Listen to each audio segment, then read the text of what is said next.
Assalamualaikum warahmatullahi wabarakatuh.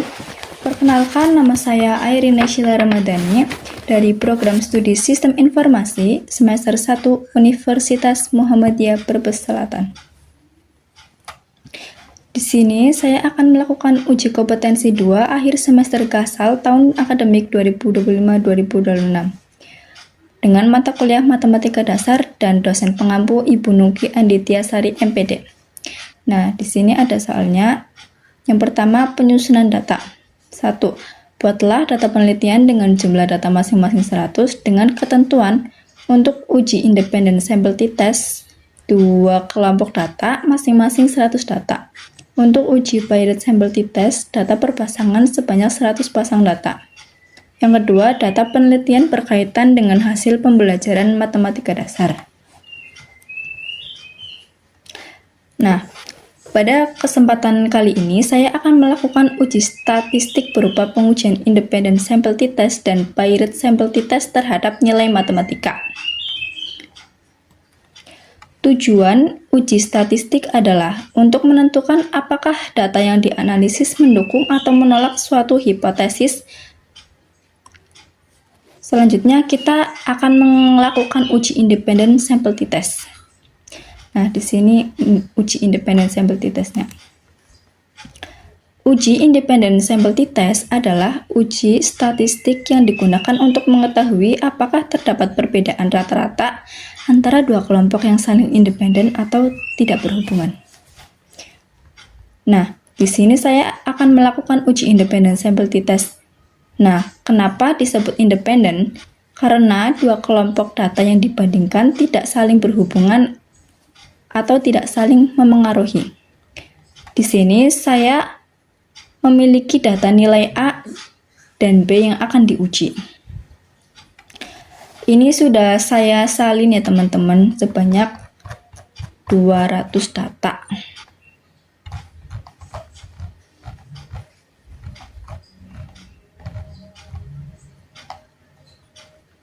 Langsung saja kita akan menguji independen sampel t-test. Langkah-langkahnya, sebelumnya di sini variabel view-nya sudah saya ganti ya teman-teman. Ya, kita lanjut menguji. Langkah-langkahnya yaitu klik Analyze, lalu kita pilih Descriptive Statistic, lalu kita pilih Explore.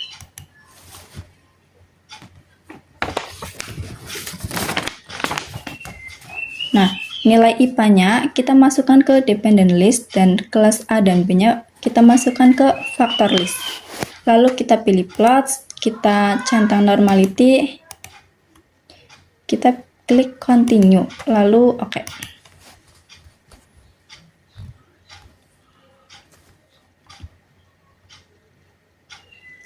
Nah, kita baca hasilnya tuh dari sini ya teman-teman. Di sini menunjukkan hasil tes normality-nya dengan nilai sig yang A sebesar 0,70 dan yang B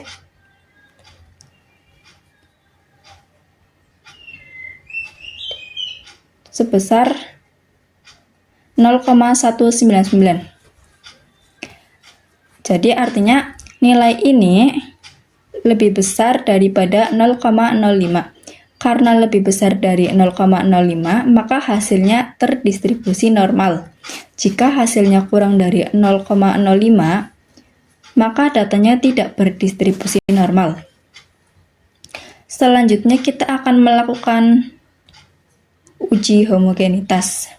Jadi tujuan uji homogenitas ini untuk mengetahui apakah dua atau lebih kelompok data memiliki varians yang sama atau homogen. Nah, ini langkah-langkahnya ya teman-teman. Kita klik Analyze, lalu kita pilih Compartments,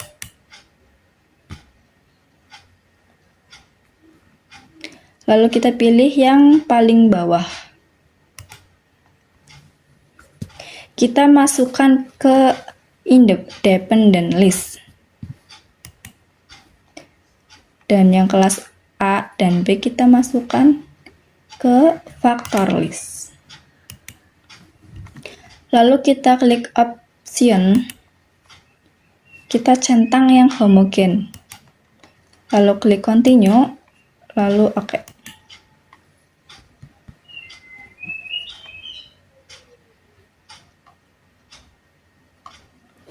Nah, jika homogenitas kita bacanya dari level statistiknya ya teman-teman. Di sini kita bacanya di sini. Nah, di sini menunjukkan datanya lebih dari 0,05. Jika data ini kurang dari 0,05, maka data penyebarannya relatif sama atau setara. Selanjutnya kita akan melakukan uji independen sample t-test.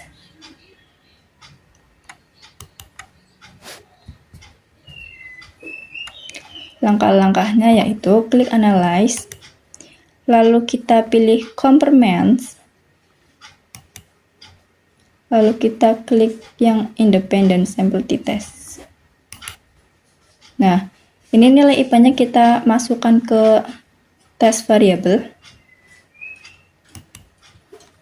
dan yang kelas A dan B kita masukkan ke grouping variable. Lalu kita klik define groups. Nah, grup 1 ini diisi dengan angka 1, grup 2 diisi dengan angka 2. Lalu klik continue, lalu oke.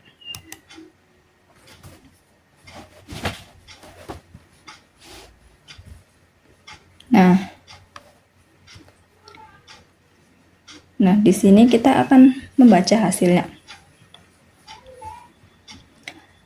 Untuk mengetahui independent sample t-test, kita membacanya itu dari seek to tells. Ini ya teman-teman. Seek to tells di sini angkanya 0. Jadi, nah di sini kan seek to tells-nya 0 ya teman-teman. Kita bahasanya dari sini, dan yang grup statistiknya itu dilihat dari main. Mainnya itu yang A kelas A itu 70,4700 dan yang B-nya 84,7900. Yang ini yang seek to tells itu kita 0. Jadi, jika lebih dari 0,05 itu HO-nya kan diterima dan HI-nya ditolak. Nah, sedangkan di sini itu hasilnya tuh 0. Jadi, jika kurang dari 0,05 itu HO-nya yang ditolak dan HI-nya yang diterima. Artinya, data ini terdapat perbedaan yang signifikan. Setelah melakukan uji independent sample t-test, kita akan melakukan uji paired sample t-test. Nah, kita akan menguji pairednya. Nah, di sini datanya sudah saya tulis ya teman-teman, yang data paired sampai 100. Dan variable view-nya sudah saya ganti. Nah, uji paired sample t-test itu uji statistik yang digunakan untuk membandingkan dua rata-rata yang saling berpasangan atau berhubungan. Di sini saya menggunakan data nilai belajar siswa sebelum menggunakan video dan nilai belajar siswa sesudah menggunakan video. Ini datanya sudah saya salin ya teman-teman, sebanyak 100, dan variable view-nya sudah saya ganti. Di sini pretest dan di sini posttest. Di sini juga iya. Nah, kita akan menguji paired sample t-test. Langkah-langkahnya yaitu kita klik analyze, lalu kita klik descriptive statistic, lalu kita pilih yang explore. Nah, di sini pretest dan posttestnya itu kita masukkan ke dependent list semuanya ya teman-teman. Lalu kita klik plots, kita centang normality, lalu klik continue, lalu oke.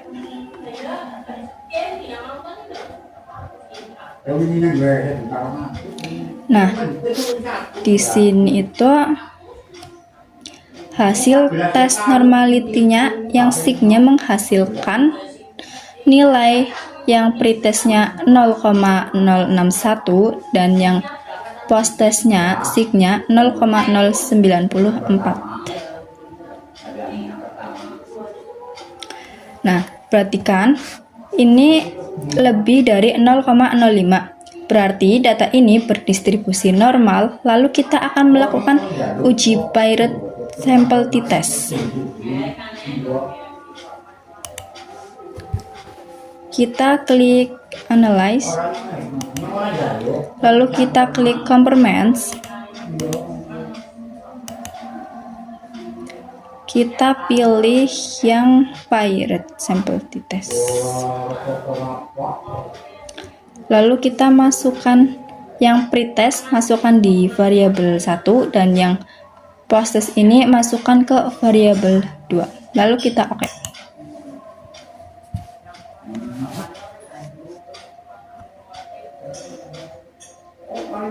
Nah, di sini menghasilkan nilai rata-rata pretest sebelum menggunakan video itu sebanyak 63,5800 dan yang posttestnya 88,3700.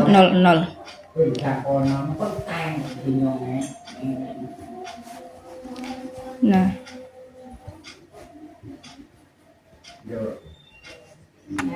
kita mendapat nilai dan kita mendapat nilai correlation sebesar 0,092 dan sig-nya sebesar 0,360.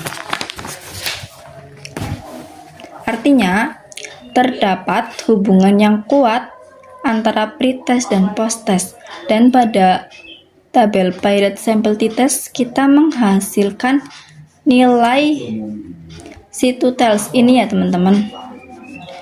Kita menghasilkan nilai sig2-TELS itu sebesar 0, yang artinya lebih kecil dari 0,05. Jadi artinya HO-nya ditolak dan HI-nya diterima. Berarti di sini artinya terdapat perbedaan yang signifikan antara sebelum menggunakan video dan sesudah menggunakan video. Jadi kesimpulan dari uji Piret sampel t-test ini menunjukkan bahwa belajar menggunakan video lebih efektif dalam meningkatkan belajar siswa, karena hasil dari post-test atau sesudah menggunakan video lebih tinggi daripada pretest sebelum menggunakan video. Baik, sudah selesai. Wassalamualaikum warahmatullahi wabarakatuh.